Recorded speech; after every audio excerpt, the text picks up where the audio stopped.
Alright, what's up, guys? Haven't done a video in a very long time, so I thought I'd come back and do a simple video, not a flight sim video, but it's going to be related to flight sim. It's going to show you how I prepare my flights for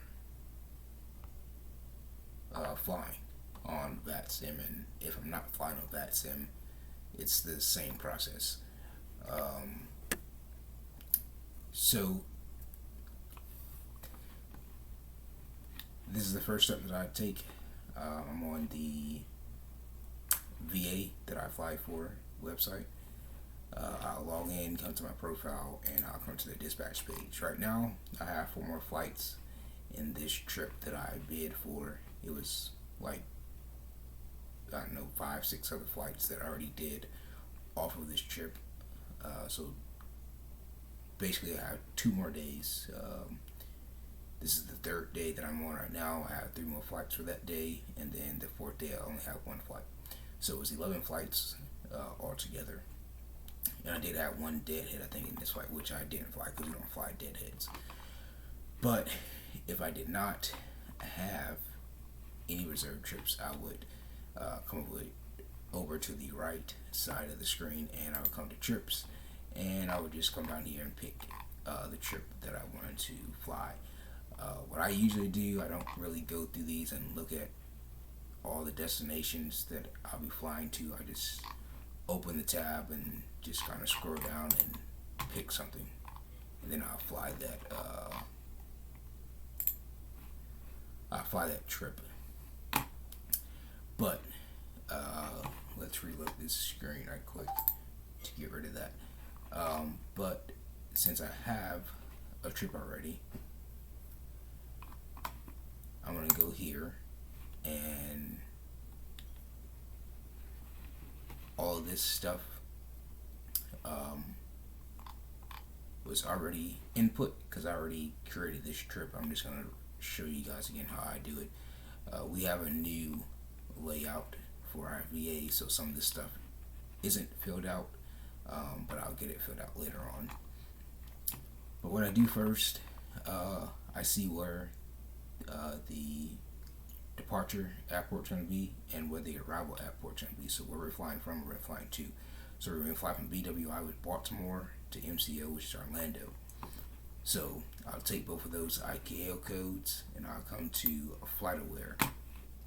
I don't know how many people use FlightAware, but I know quite a few people in our VA use FlightAware. I think it gives you more realism when you're creating your flight plan. But come to the home screen of FlightAware, you'll see it says search by route.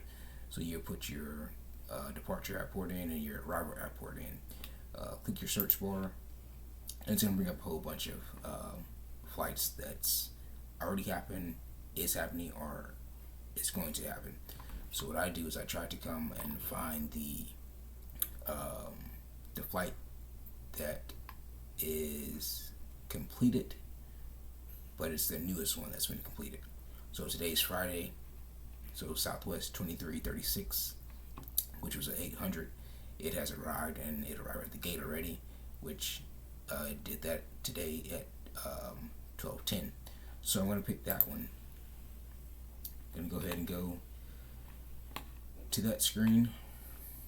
It'll tell you all the information on this flight. It took them 2 hours and 11 minutes for a total travel time, and it arrived 1 hour and 47 minutes ago. So this flight isn't that old. So what I do is I look at the departure. They left gate B3, so I would take that B3 and I would remember that, and I look at the gate they arrived at, which is gate 127.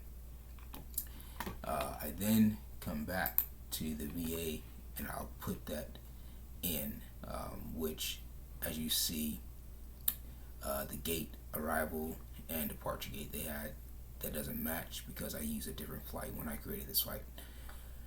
But I would put that into here, the departure gate and arrival gate. Then come back to FlightAware, and you'll see it's a lot of back and forth. I usually write all this stuff down, so I don't have to do this, but like I said, I already got all the information for this flight. I'm just showing you guys how I do it. So it's gonna be a lot of back and forth, but you'll get the point. But getting all the information that I'm giving to you and just writing it down from this screen, it'll save you a whole bunch of time. So get your departure gate, your arrival gate, and also what I do, I'll right click the departure and I'll open that in a new tab, and right click the arrival airport and open that in a new tab as well, and you'll see why later. So then I come down, all the way down, and I'll look at what aircraft type they're flying, which was 800, which that's the aircraft that I'm going to be flying. Now you can get the registration and all that other good stuff, but you do have to upgrade your account to see all that stuff. It's many more features if you upgrade your account on FlightAware, but I don't see the need to do that because I'm only using it for simming. But what they give you in the free version, I think it's pretty solid, that you really don't need to upgrade unless you just want to.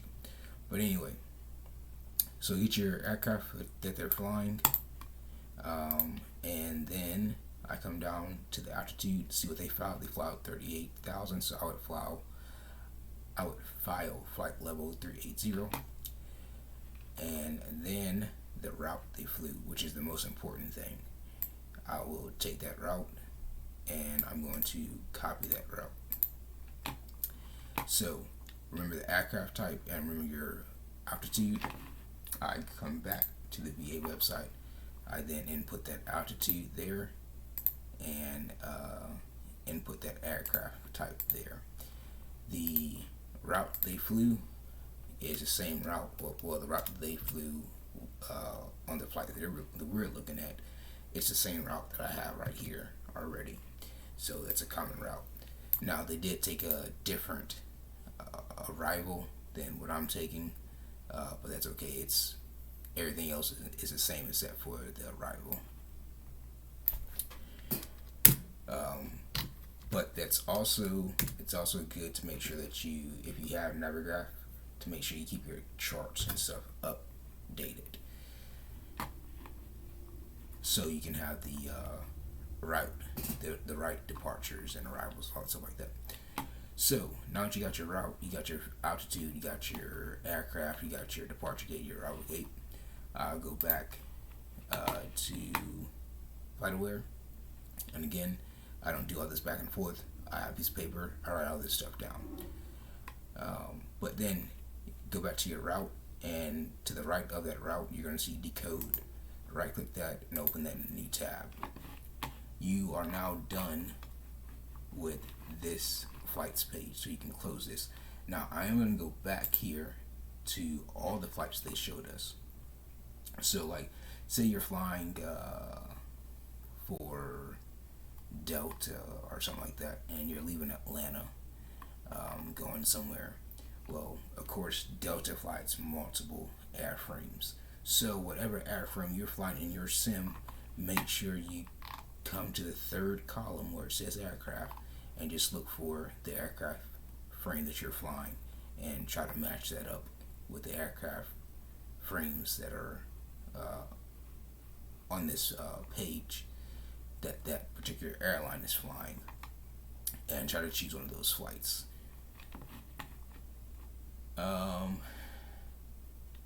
So we're done with that page. We can get rid of that. Now, this is going to be the BWI's airport information. I always just go to the IFR plates, and we are taking the Conley, I think. Yes, Conley 4 out of here for the departure.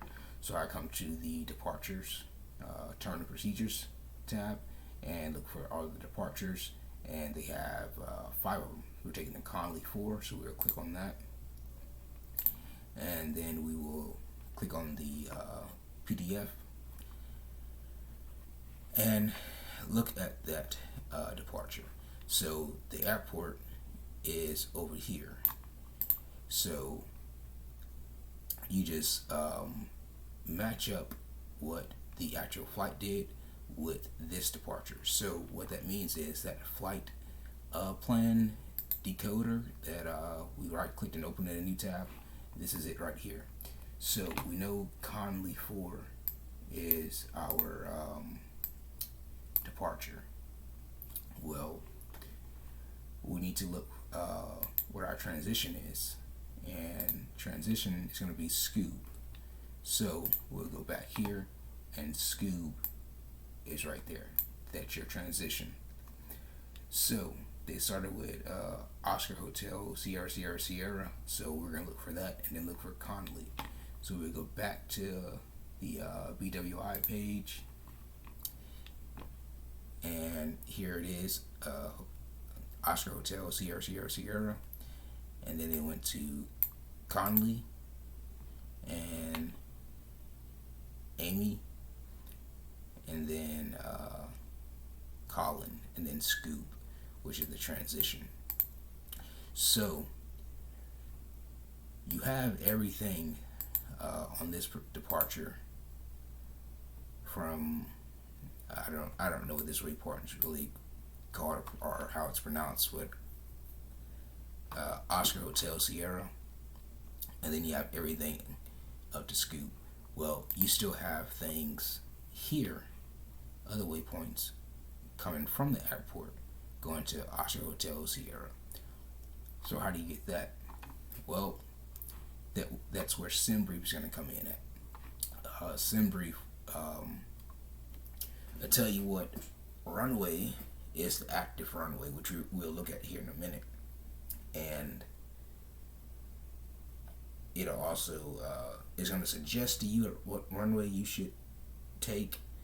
But if you're flying on VatSim, then you know once it generates your flight plan, you need to go to that particular airport and look at that VatSim ATIS and all that stuff, so you'll know what runway you're going to be taking. So then that'll tell you what waypoints are going to be first in this route before you get to Oscar Hotel Sierra. So let's go to SimBrief. I already got my flight plan here. And I'm trying to do this in an order that you'll understand. So like I said, I write all this stuff down so I don't have to do all this back and forth. But we're gonna have to do some back and forth with these screens so you understand everything, and hopefully you understand everything that I'm saying.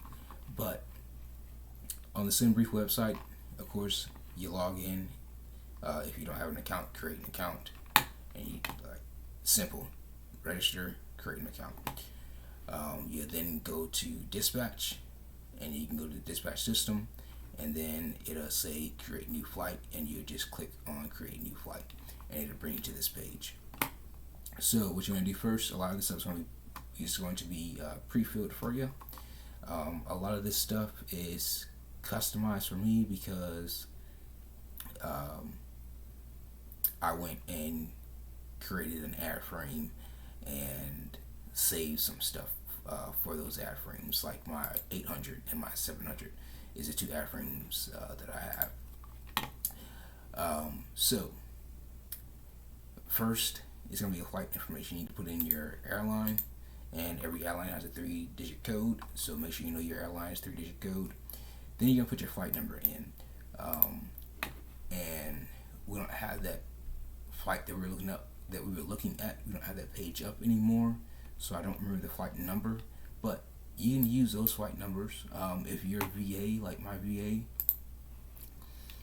we have flight numbers generated already for us based on real world flights. So this particular flight is 266. Well, I don't use those flight numbers. I use my pilot ID from my VA, which is 3112. I do that to make it simple on myself, and that I don't have to remember all these different flight numbers, because if I'm doing like 3 legs in one day, well, I'm probably gonna remember 2 or 3 different flight numbers versus me just having to remember one flight number. So that's why I use my pilot ID. You then put your departure airport in, your arrival airport in, and then your alternate. Now, let's talk about alternates for a minute. When do you need an alternate and when don't you need an alternate? So, I have these 2 papers that we're going to go over. And this book right here, hopefully you can see it. I have these 2 pieces of paper that stay in there, and then a whole bunch of checklists and information and tips and stuff that I have learned over time in there. So, let's talk about alternates for a minute. When do you need an alternate? If you look at your ceiling, and which you can do that by looking at your arrival. Okay, so ceiling, if it's broken or if it's overcast, you need an alternate.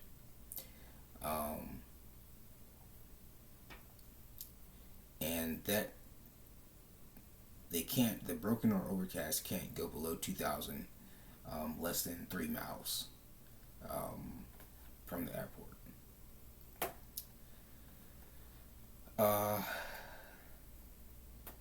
You need to use an alternate if there's broken or overcast 1 hour before or 1 hour after your estimated time of arrival. So if I'm supposed to arrive at MCO at 1400 Zulu, if I have broken clouds or overcast at 1300 or 1500, then I need an alternate. So that's a quick lesson on it.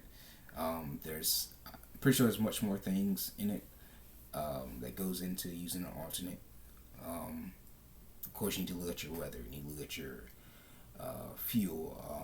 Is there too much traffic? Is the winds bad? There's multiple things that go into. Okay, I'm gonna have to go to my alternate now.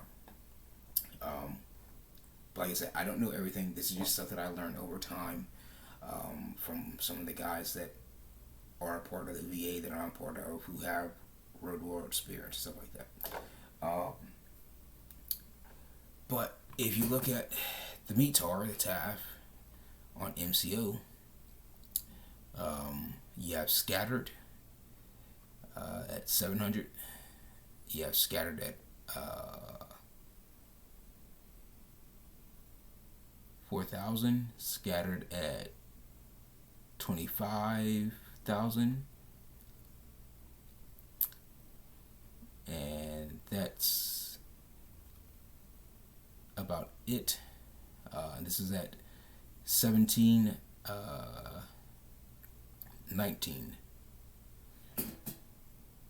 and 53 seconds Zulu. Excuse me. You have 10 statute miles that you can see, so that's pretty good. There's no thunderstorms or no precipitation right now at MCO, so that's pretty good. So right now, we don't need an alternate because we don't have an overcast, and we don't have a ceiling that's below 2,000, less than 3 miles from the airport. So we're pretty good right now. So that's how I choose if I need an alternate or not. I look at my arrival airport METAR. So either you can leave this alternate in, or you can just go to none. I keep it at auto, so it always generates a alternate for me. You can also look at the weather, the METAR, for your alternate as well. And right now you just have scattered right now, showing you some of the winds. It's at 0900, um, at gusting 12 knots and 16 knots. I think I read that correctly. uh, 0900 at 16 knots, gusting 12 knots. What it should be, I do believe.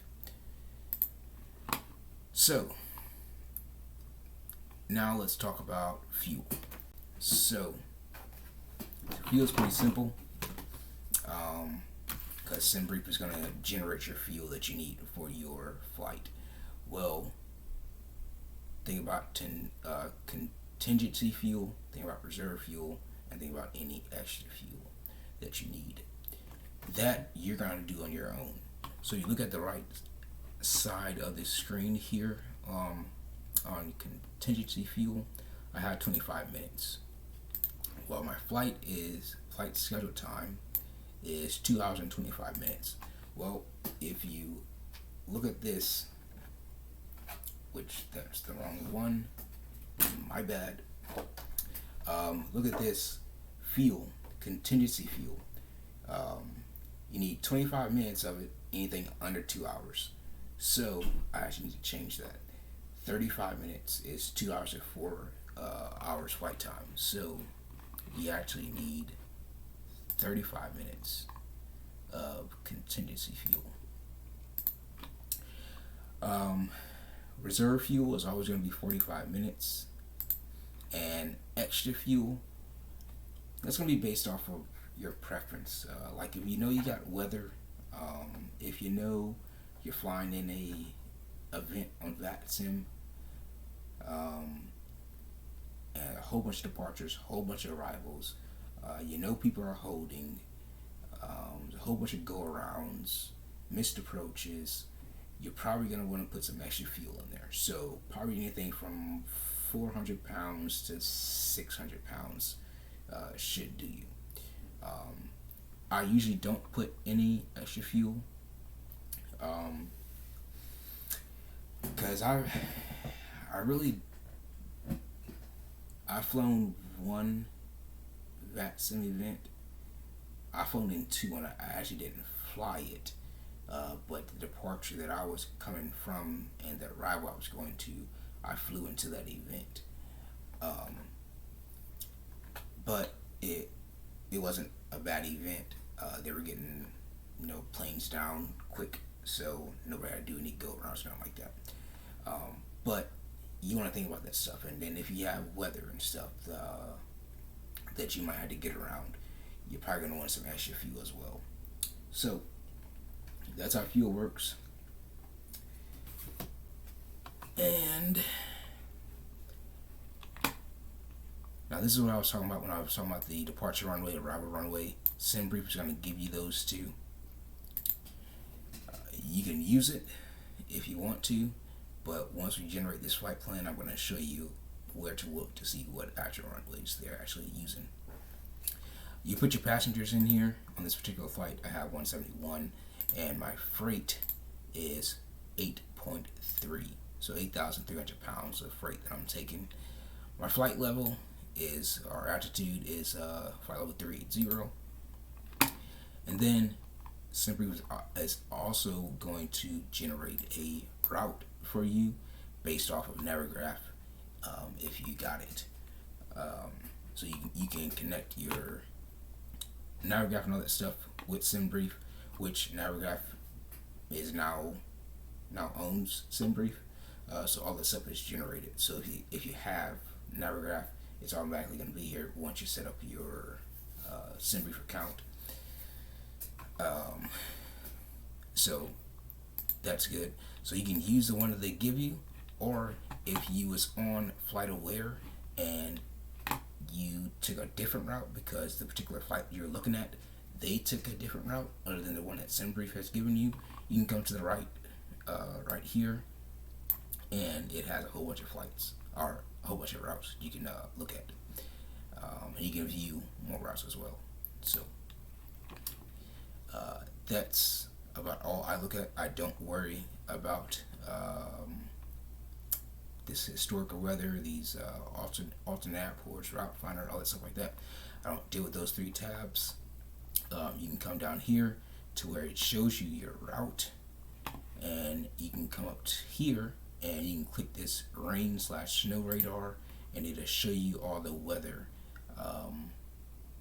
on your flight plan. It's going to show you all the weather, all around, but you're focused on your route and the weather that is around your route.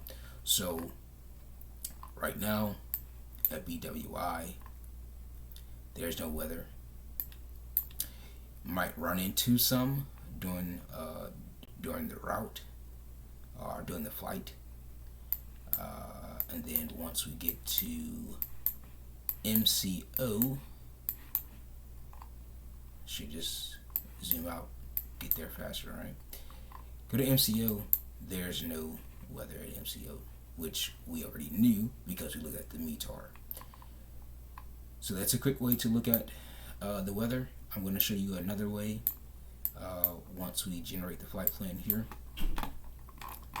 So go up to generate flight plan, click that, and it's going to ask you want to generate a flight plan, click yes.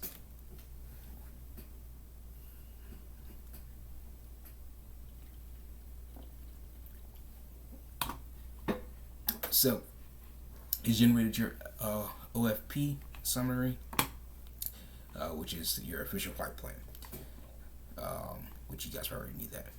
But it hides all your information up here, like your route, your flight number, your aircraft, your original, your origin, your destination, your alternate, all that stuff like that.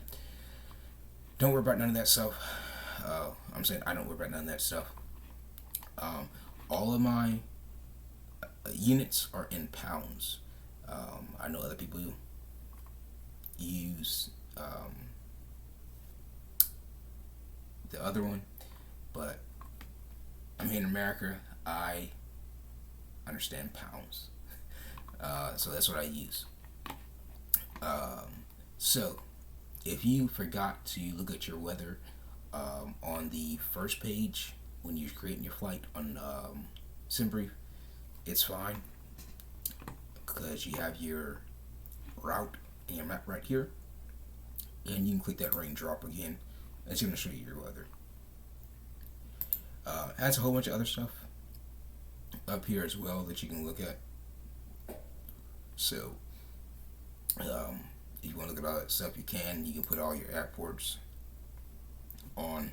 I don't do that. I just find that hectic, so I keep that off. If you need ETOPS, you can put that on as well if you want. I actually have not done an ETOPS flight yet. It's mainly because I'm based out of Houston and we don't fly to destinations that really require ETOPS. I would like to one day. I would like to fly to Hawaii one day. But right now, we don't have any flights that go to Hawaii from Houston. So I might have to switch crew bases. I don't know. I'm debating that. But yeah, that's it for your map. You can do all that good stuff that you did on the first page when you're creating your flight. You can do that on the OFP page as well. So here's what you really want on this OFP page, which is your flight plan. So either you can look at your flight plan here, just like this, which is what I usually do. Sometimes I print it out, sometimes I don't. But if you want to print it out, all you gotta do is come up here to print/view PDF, and it'll bring up your flight plan for you. And you can print it out if you want to. But what you want to look at on your flight plan, if you're simulating this, you want to look at your departure, make sure it's correct. You want to look at your departure time, make sure that's correct. Look at your arrival and the arrival time. You look at your aircraft, make sure you have the right aircraft on there. And what I do next is I'll come down to my top of climb, and I'll look at the wind for that, because I'm going to have to insert that into the aircraft. So the wind right now is 306 at 57, and the deviation is +4. So I need that as well. Once I have that, I'll come down here to the reserve, and I'll look at the reserve fuel, which is 3.7, so 3,000 pounds and 3,700 pounds of fuel, which that gives us 45 minutes. Then come down to your max planned, which is 23.1, so 23,100 pounds of fuel. And if you want, you can come over here as well. So your landing gross weight is 145,000 pounds, 145,374 pounds. Your max landing gross weight is 146,300. So we're pushing it. So we're pretty heavy on this flight. Takeoff weight, we got 156,375, and our max takeoff weight is 174,400. So we're good on that. But once we land, we're pushing our landing weight, but we'll be fine. We're under it, but again, we're still pushing it. So I would pay attention to that, because if you have any aircraft that can simulate like hot brakes and all that stuff like that, you'll definitely want to keep an eye out on that. So I have that. I'll come down to my takeoff section right here, and I'll get the winds, QNH, and again, SimBrief said that we take off from runway 28, and our landing runway is 17 left, and you can get your winds on your landing section and your QNH as well if you want. Once we arrive in MCO, it says that we have 11,600 pounds of fuel. Well, that's okay, because this isn't the last leg in the day. We have 2 more flights, so we can just uplift some more fuel to have what we need for the next flight that we're gonna do. But with Southwest, they like to have I think like 5,000 or 5,500 pounds when they land. Anything under 5,000 though, that's bingo fuel, which you don't want to have that. Gonna have to fill out a whole bunch of paperwork. But I would keep that 11,600 pounds, because I'm going into MCO. I'm leaving BWI, going to MCO, which I would say both of those airports, the fuel it's gonna be high. But where I can save money, filling up with some fuel, or having to, refuel altogether, I want to save money where I can. Now, if this was our last flight, I would try to do something, try to tweak some numbers, to see what I could do to get that down a little bit more, because now I just have too much fuel, too much arriving fuel, if it was my last flight of the day. So that's all that good stuff. You can come down here, you can look at your waypoints and all that stuff like that. It'll give you information, it'll give you your winds and all that stuff like that, your estimated time of arrival to that waypoint and all that kind of good stuff. It's plenty of pages in here. This section right here is going to give you your winds and all that stuff like that, if you want to look at that, and if you know how to decode all of that stuff. And it'll tell you, like this column right here, this column is for a flight level 25,000, then 2,900, 31,000, and so on and so forth. So you look at all that stuff you want. I really don't go below that. I really don't even go below this page right here. So once you have all that stuff, you can come to weather and NOTAMs, which is below your flight plan section. Click on your departure. Right now, there's no VatSim on, or at BWI. Okay, so what you can do is come to the Road World current ATIS, and you can look at it. What you're looking for is this right here, ARR, arrival. So arriving aircraft, expect visual approach, runway 33 right and runway 28. So VatSim did get it right this time. You can take 28 out of BWI. It'll also, or excuse me, that was the arriving runways. Departing runways is DEPG. So departing runways 28 and 33 right. So they're using the same runways for departing and arriving.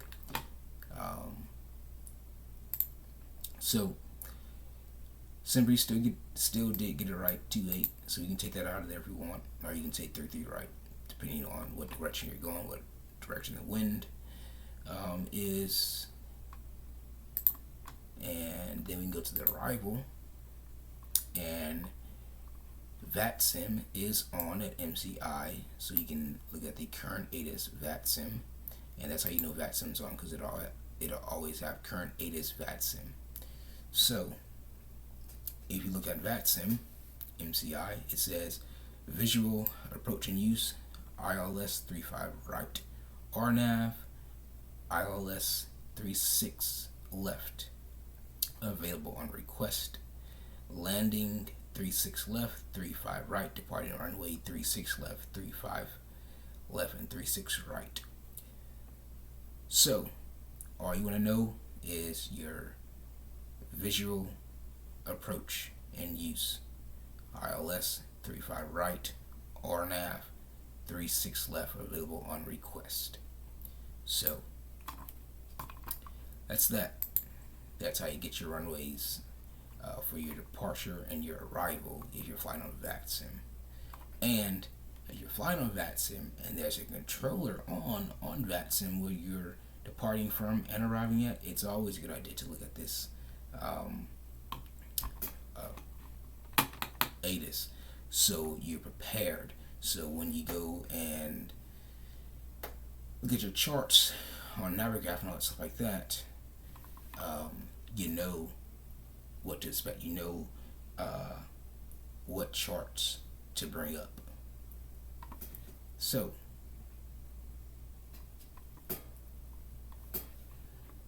now that you're done with that, you can close that, come all the way down, and this right here is where you can download your flight plan, and you can insert that into your aircraft, which I already have this already downloaded, but you just click download and then you save it into your flight plan, so your PMDG aircraft or what other aircraft that you're flying. It has plenty of aircrafts on here. So just look for your aircraft that you're flying. So you're flying on VatSim, you need to file your flight plan. Come down here and you see pre-file. Just click that. It's going to bring you to the VatSim website, and everything that was input on SimBrief is already populated here on VatSim for you, including your route. And it has your aircraft and all that stuff like that. It has your call sign and all that stuff. So you come down here to the bottom left, you see file plan. I'm not going to click that because I already filed it, but you just file it, and you look up to the right corner, and you'll see, flight plan filed, enjoy your flight, something like that. Then once you do that, you can get rid of that screen. We are done with SimBrief. Let's go back to MCO right quick and look at the IFR plates there.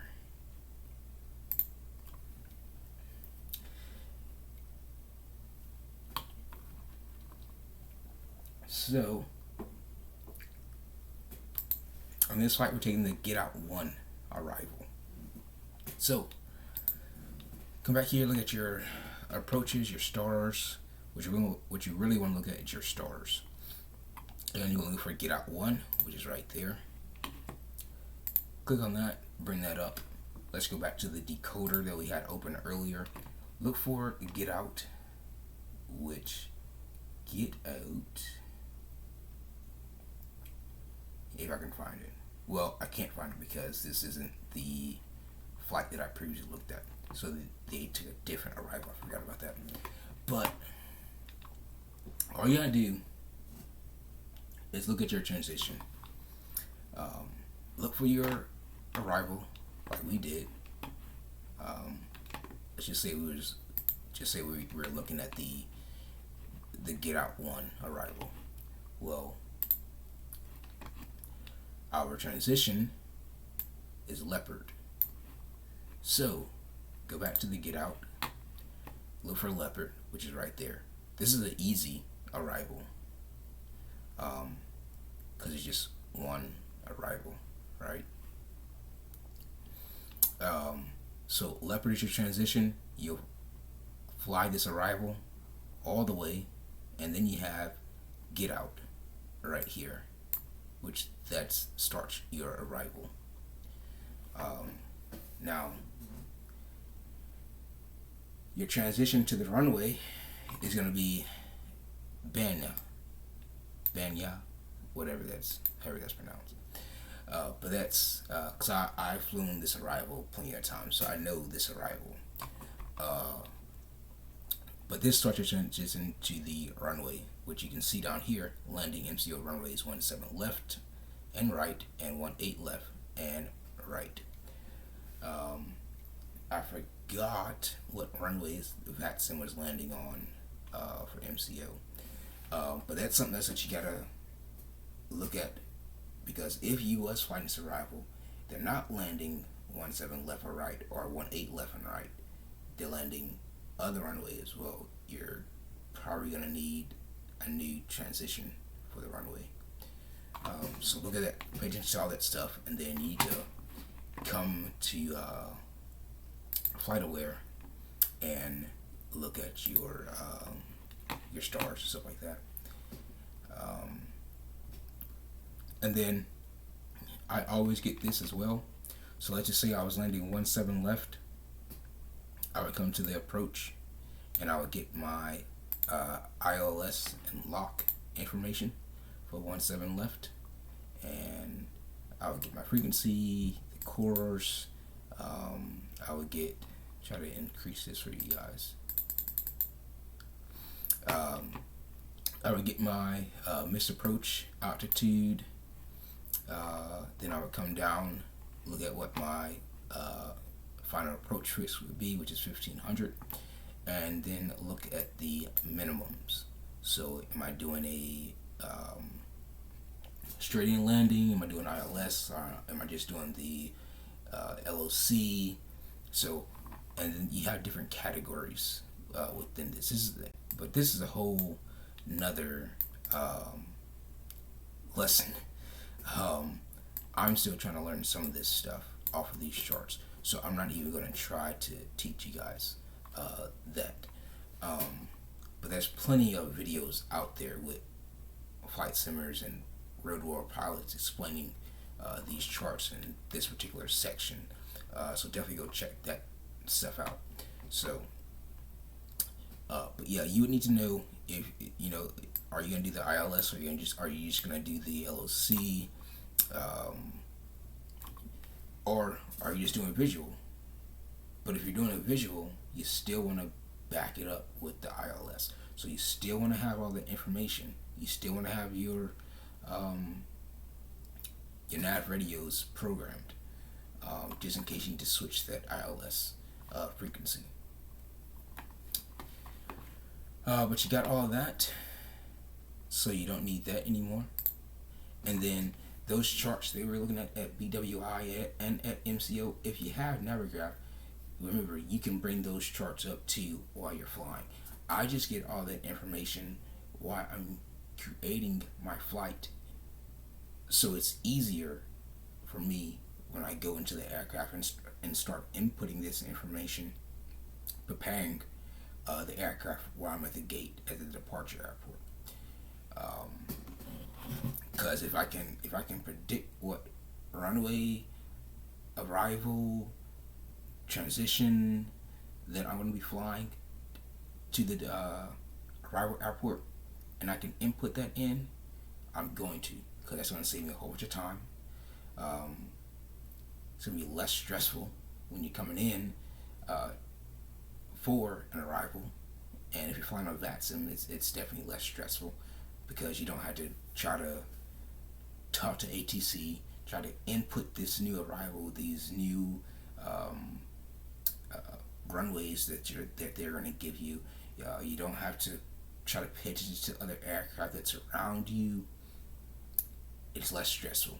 I'd rather have it less stressful, and then they tell me, hey, Southwest 3112, switch to runway 31 right or something like that.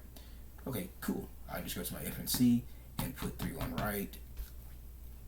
I'm good. And that can be on the same arrival. That could be a different arrival. But if it's a different arrival, my FMC will tell me that, arrival is not applicable for selected runway.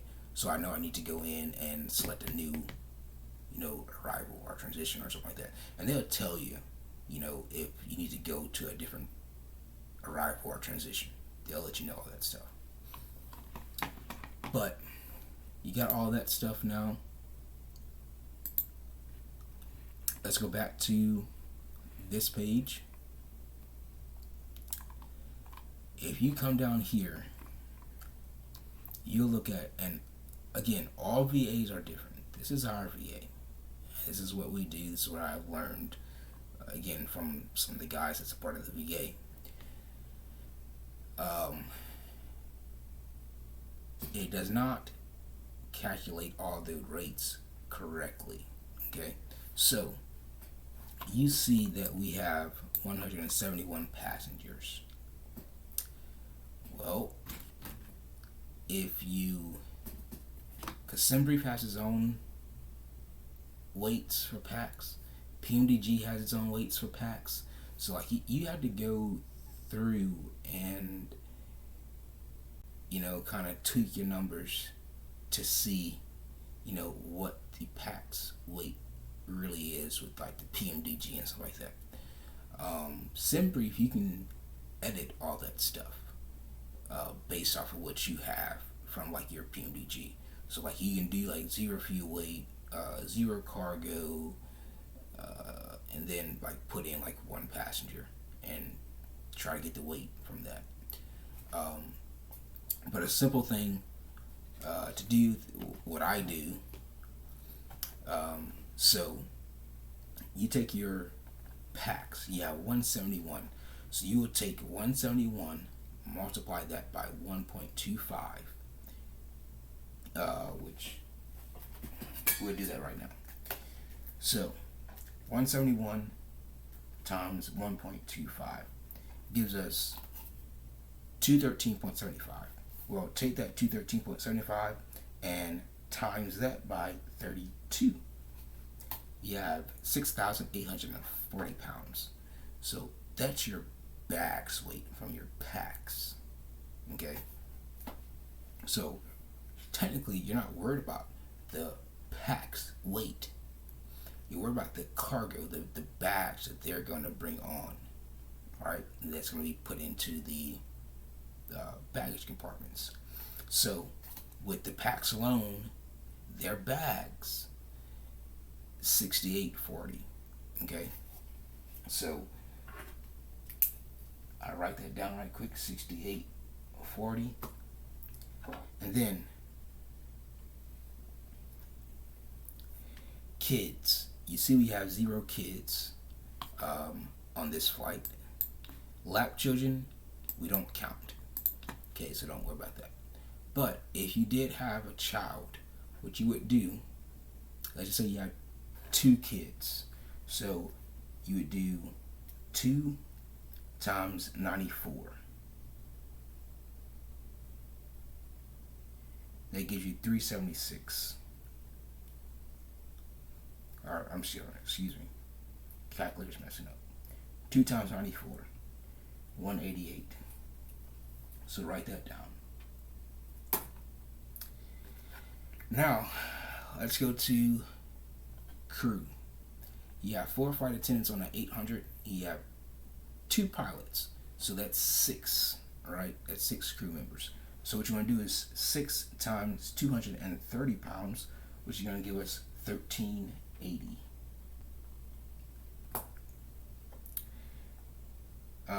Cargo, if you look at, come down here to extra cargo, they want us to take 138 pounds of extra cargo.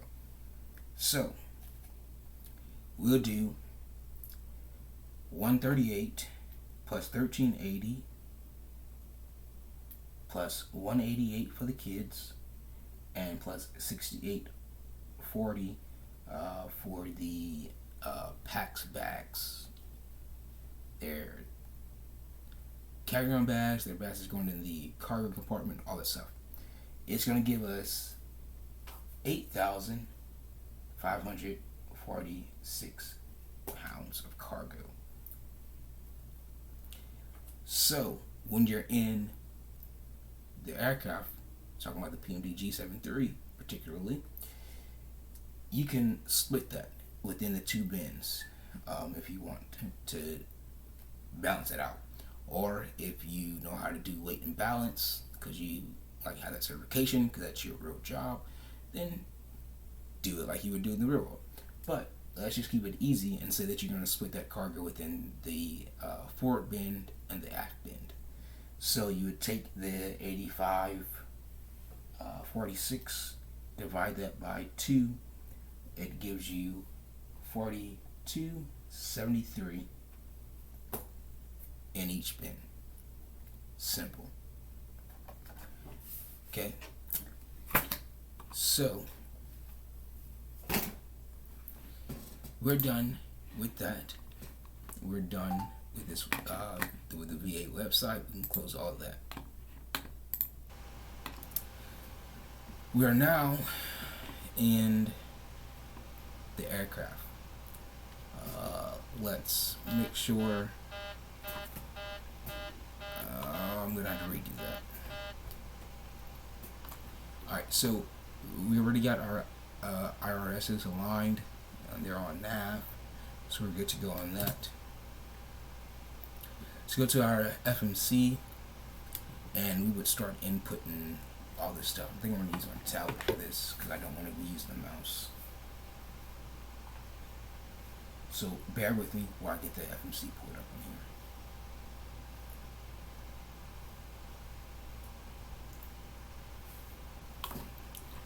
And I'm going to probably have to restart the server, so give me a second to do that as well.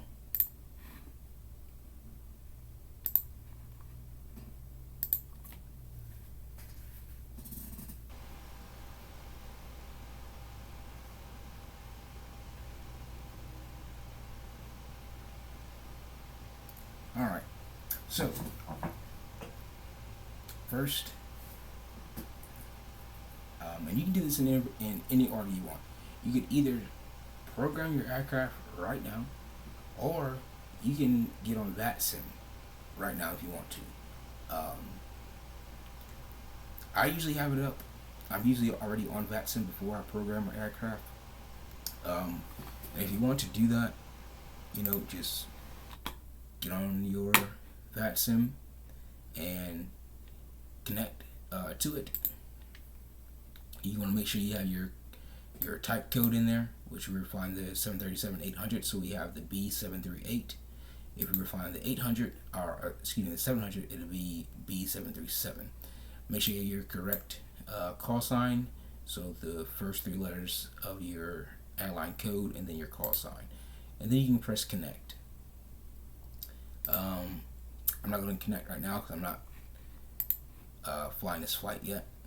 But mode C, if you mode C is basically for ATC to recognize you, to know that you're on, and they know your attitude and all that stuff like that. You usually have to have this on while you're taxiing. Like when we were on SimBrief and we were looking at the ATIS, like at BWI, if BWI was on and we were looking at that ATIS, it probably at the bottom would say all aircraft taxi with mode C, or taxi with mode C on, or something like that. So that's what mode C is. And if you don't have it on, the controllers will tell you, hey, Southwest 3112, make sure you have mode C, or something like that. Okay. Sometimes they'll tell you to ident, so that's you just need to press ident. You'll see that it doesn't work because I'm not connected to the server. You can file a flight plan from here if you want it to. I don't use that, but you can if you want. Your settings, the most important thing, make sure you have your information in here. Notifications, you can turn some of this stuff off, you can turn some of it on. It's self-explanatory. It just shows you messages and stuff like that. And down here in your taskbar, it'll flash when you get like a message, like a direct message or something like that, like radio message or private message, if you got disconnected from the network, and then this right here, the last one, show incoming text messages in simulator. Sometimes I have that on, sometimes I don't. I like to have it on sometimes because I like to see what's going on, and if I do get a direct message, then it'll flash in the simulator, and then it'll flash down here. Well, it'll show in the simulator at the top, and then it'll flash down here in the taskbar. You need to make sure your audio is correct, like the microphone that you're using to talk, and then whatever device you're using to hear.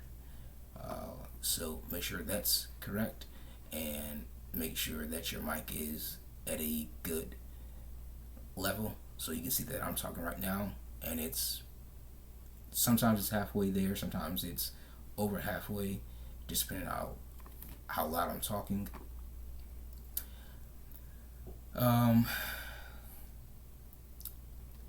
This right here is disable realistic ATC audio effects and disable HF background noise. I have this disable realistic ATC audio effects disabled because sometimes you just can't hear anything with that enabled, so I just leave it disabled. Push to talk, self-explanatory. It's just what button on your keyboard, on your yoke or side stick, whatever you're using, that you want to use when you talk. So I use this back button right here, if you can see it on my yoke, to talk. I don't mess with model matching.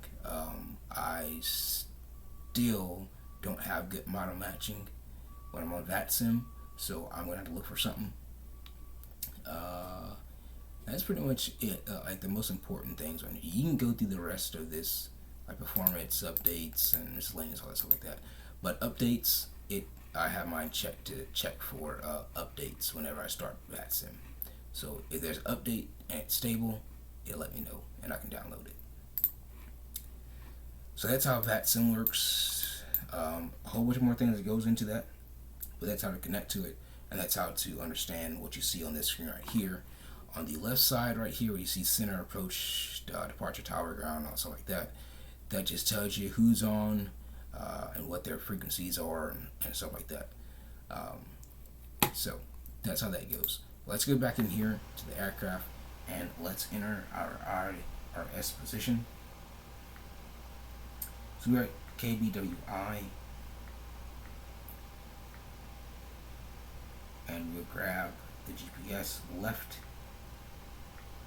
input that, and our origin, and we put our destination, which is MCO.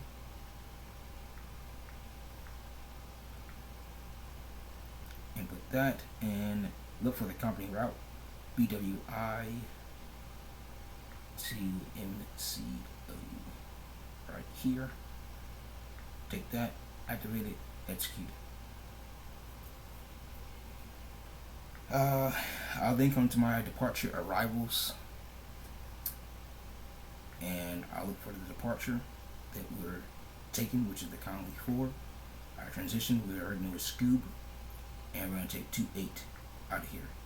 Execute it. Back to departure arrivals, come down to the second one, which says MCO. We'll look for the get out.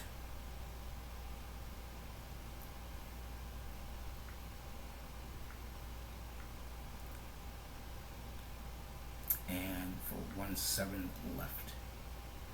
Leopard is the transition. We'll take ILS 17 left, and the transition for that is Banya. However you say it again. And now the star and the SID is both done. Alright. I now go to menu, go to FS Actions, go to fuel. I forgot how much fuel we're taking on, so let's just actually I think I do got it because I wrote stuff down, but like I said, I'm not doing this flight yet, and this what I wrote down, this information is old, so I had to redo it. But what I had is 20.6, so 20,600 pounds. Input that. Payload, we have 171 on the packs, and our weight for the forward and the aft cargo bins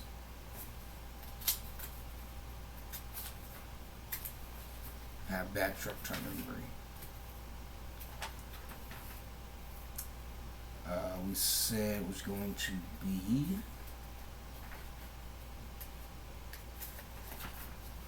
4273. So 4273 in each bin. Boom, we're done with the payload. We can now click the top right button and get the gross weight. Come to the performance page, input that weight, and we plan 20. I told you, short-term memory is back. 20.6 is what we planned. You see that it's off by 2 because it says 20.8, but we have 20.6. But I don't worry about that. Reserves. It's going to be 2.5. Again, this is for the old flight. Cost index right now is 40. And then we're going up to 380, but you see that it says we can go up to 37.4. Again, this is an old information that I'm using on this page, so everything's not gonna match up here. But let's just see if it'll let us put 380 in. Then the wind for top of climate is 314.63. And deviation is 3. Let's just say we're doing climb 1 out of here. Flaps 5. There's no flap 6. Flaps 5. Then trim's going to be 5.5. So then we need to go down to our. I gotta reprogram that. It's messing with my cameras. 5.15.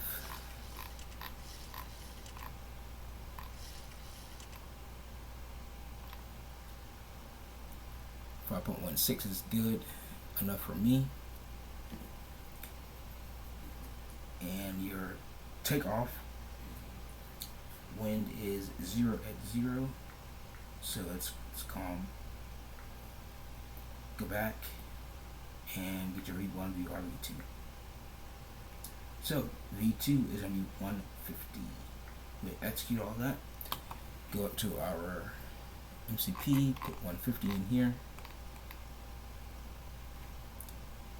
and we're going up to 37 or 38, excuse me, 38,000. Now, if you're flying a SID, then you know that you can't just go up to your cruise, right? You got to follow that SID. If you're on VatSim, they'll tell you, hey, clear to MCO via the Conley for departure, set maintain 5,000. Well, if they say that, then you know that you need to go back down and come down to 5,000, right? So the aircraft knows not to bust 5,000 when you're departing. Or they might say climb via the SID. Well, if your first waypoint need to be at 3,000, then you need to come down to 3,000, or it says 7,000, well, you need to go up to 7,000, and you just keep changing that while you're flying that SID, so the aircraft can follow it. So all that stuff is good. I then go back to my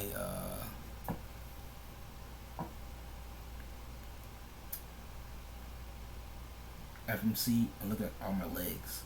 Make sure I don't have any route discontinuities and stuff like that. And if I do, then I'll handle those appropriately.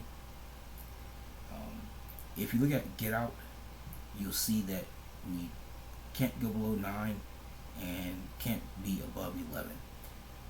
So I don't mess with that. I just remember not below 9, not above 11. And if you keep going, on the next page you see that we have a vector. So we get vectored to Banya, and then from there we just fly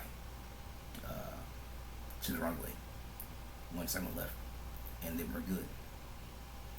So once you have all that,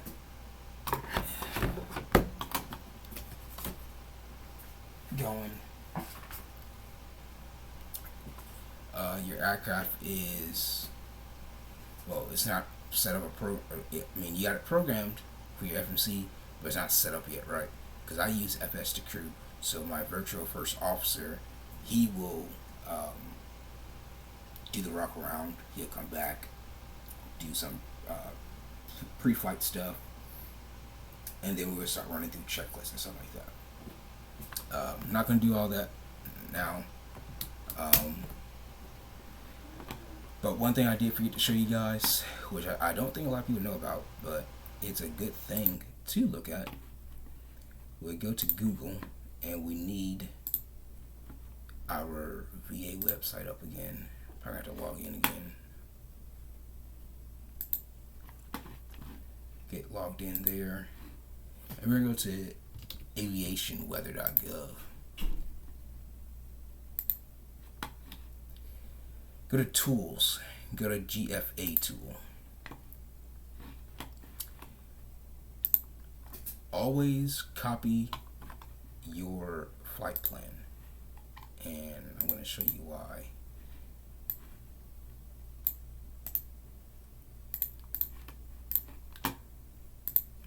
So, GFA tool.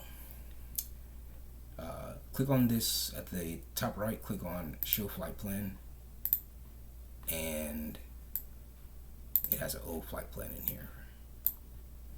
But we are going to replace this flight plan, and we're taking off. You always have to put your airports in here, your departure airport and your arrival airport, for this to work properly. So KBWI, and put some space or some commas in here to separate your airports and your waypoints.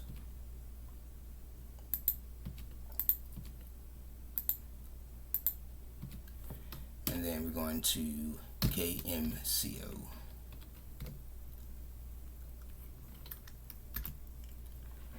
Just going to show you your flight plan.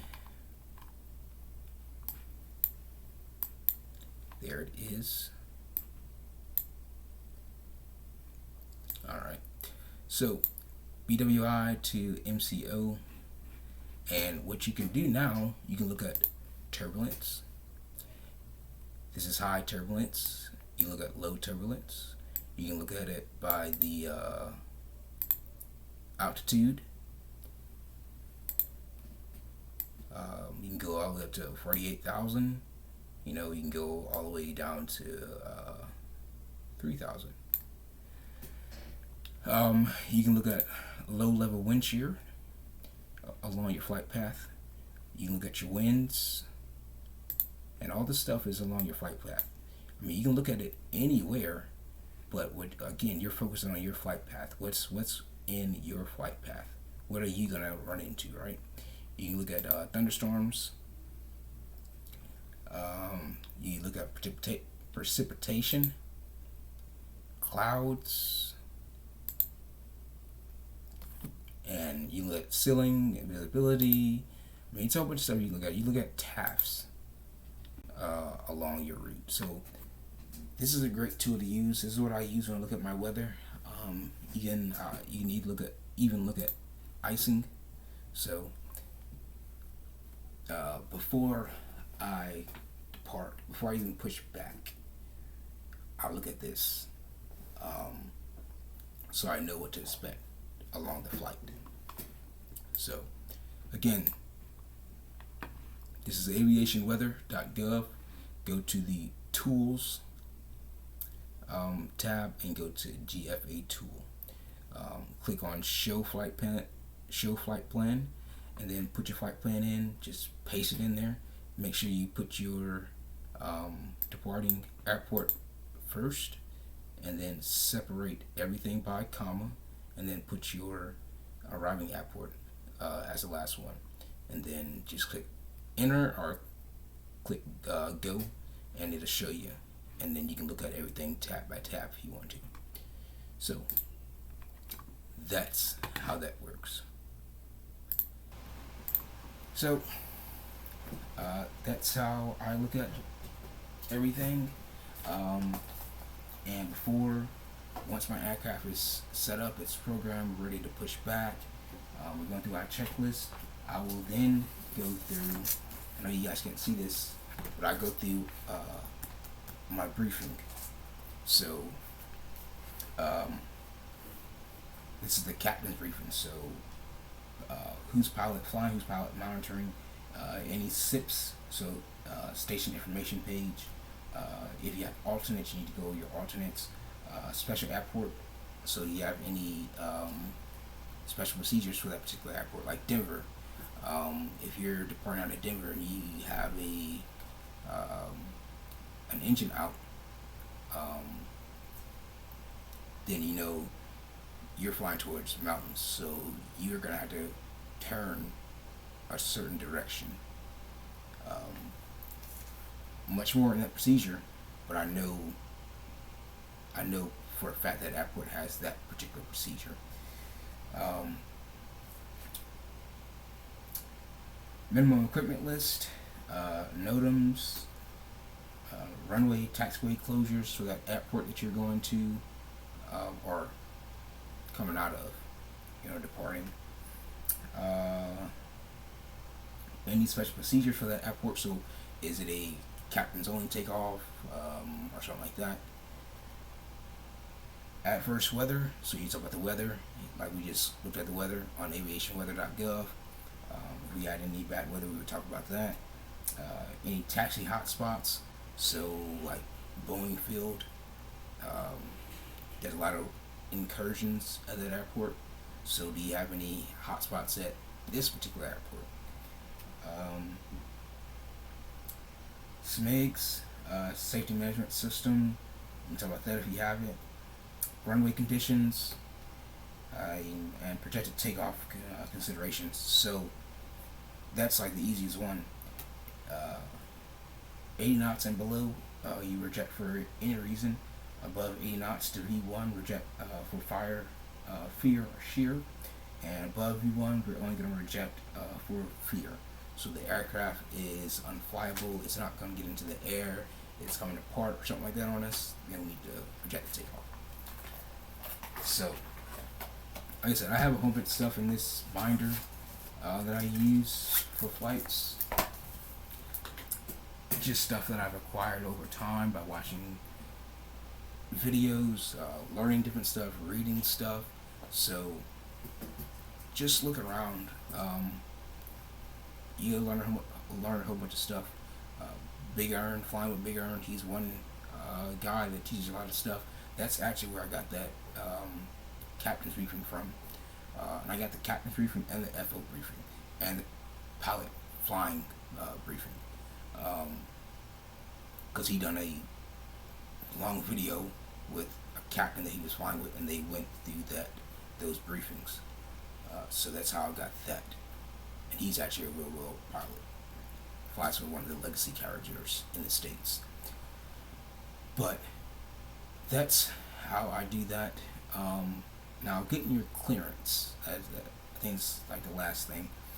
Getting your clearance, that's on VatSim. It seems intimidating, but it's not that intimidating. Okay.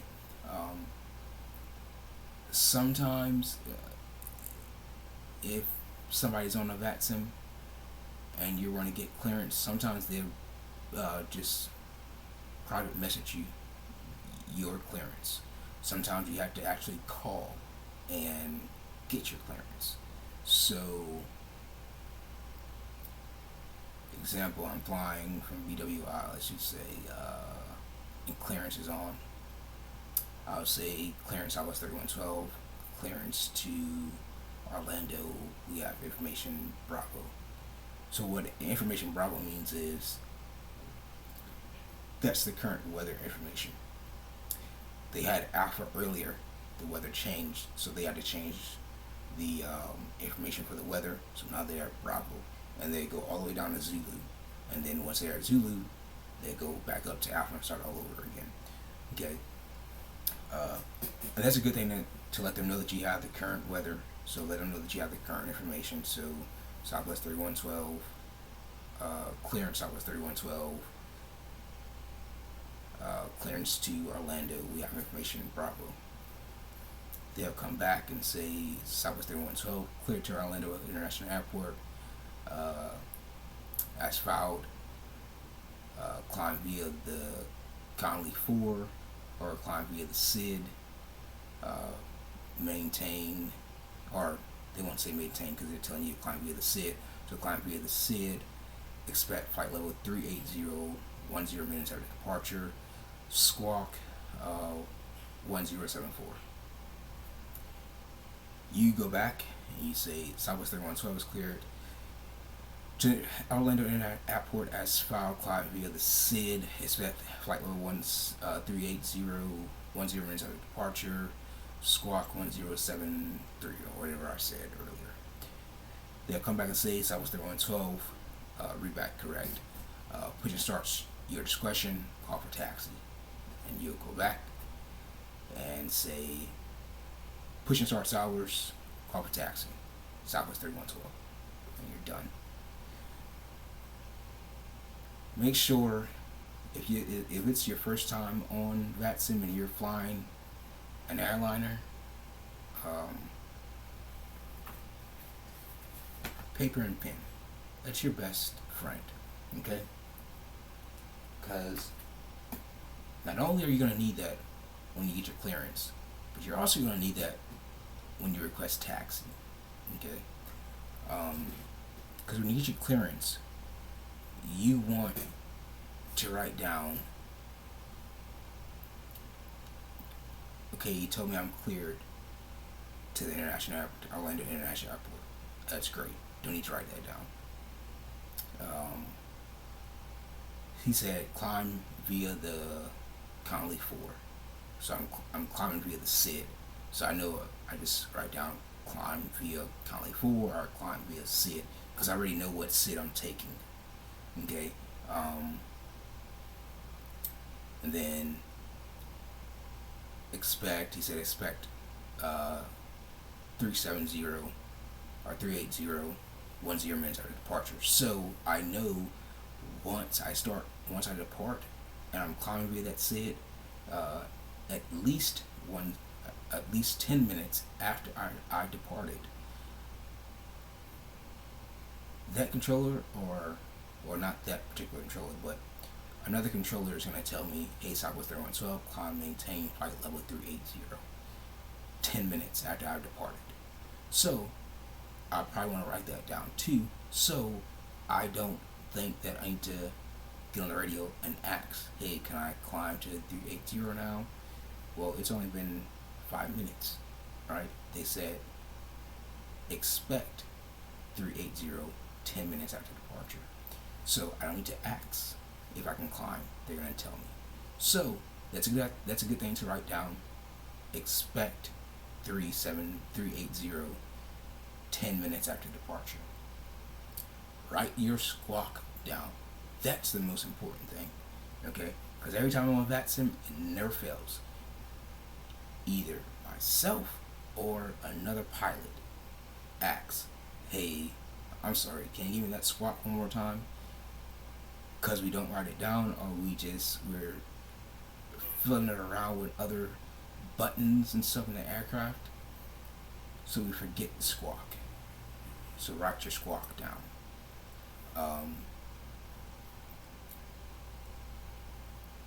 And then that's it for your clearance. I'll do a video on getting the squawk or getting the clearance, in the future. And I'll show you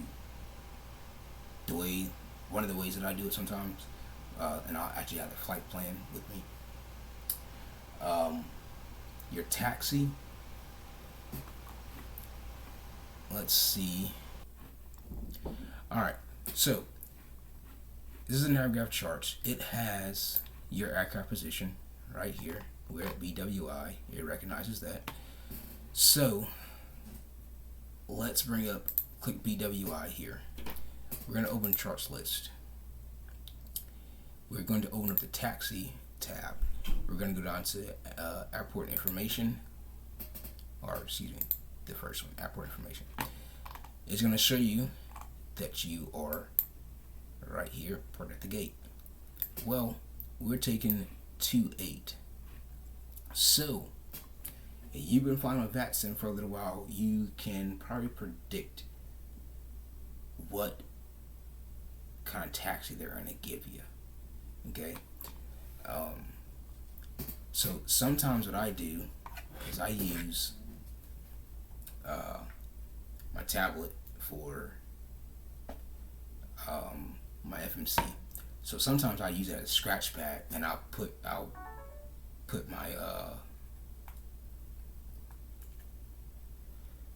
my taxi in there in the scratch pad. I don't do it all the time. Sometimes I do that. Sometimes I write it on paper. Sometimes I just don't do anything. I just memorize it. But let's say that they are going to give you Southwest 3112 runway 28 right, taxi via Tango uniform 1. Well, that's an easy taxi because I need to put my tail left and my nose right, and then I'll come down to Tango, make this little curve right here, make the right on uniform, and go all the way down to uniform 1 and hold short of 28. That's an easy taxi. Okay. If it's an event going on though, it has a whole bunch of aircraft, and they need to get you around other aircraft or get other aircraft around you to get you to the runway, they could give you a crazy taxi. This taxi right here isn't nothing. Like, this airport isn't nothing. But like JFK, Atlanta, Denver, you can get some pretty crazy taxis. But let's just say they gave you Southwest 3112, runway 28, taxi via Tango Alpha Charlie Papa Uniform 1. What? So that right there, that's why you need to write your taxis down sometimes if you're not used to them, if it's your first time or even your third time on VatSim, because you can get some pretty long taxis. So it could be like if you're simulating real-world operations and you want to do this, as close to the real thing as possible, it could take you a good while to set all this up. I don't know how long I've been doing this video. I would say probably about over an hour maybe, but you probably could, create your flight, if you're flying for a VA, using your VA website, using FlightAware, using SimBriefing, using aviationweather.gov. Get all that stuff, and get into your sim, get connected to VatSim, program your FMC, set your aircraft up. You probably get all that done within an hour.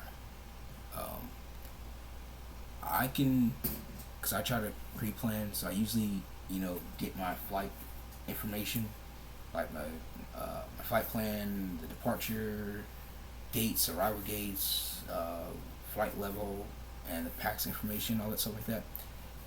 I get that ahead of time, so then when I'm ready to fly, it takes me probably about anywhere from 20 to 30 minutes to program and set the aircraft up and be ready for pushback.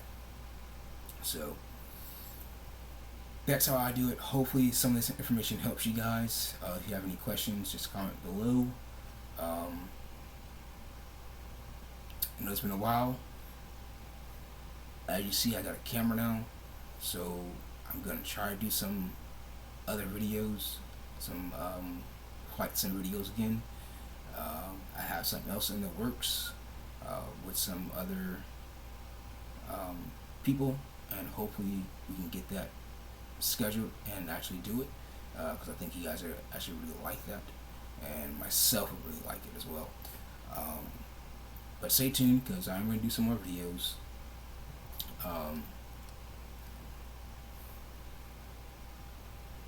And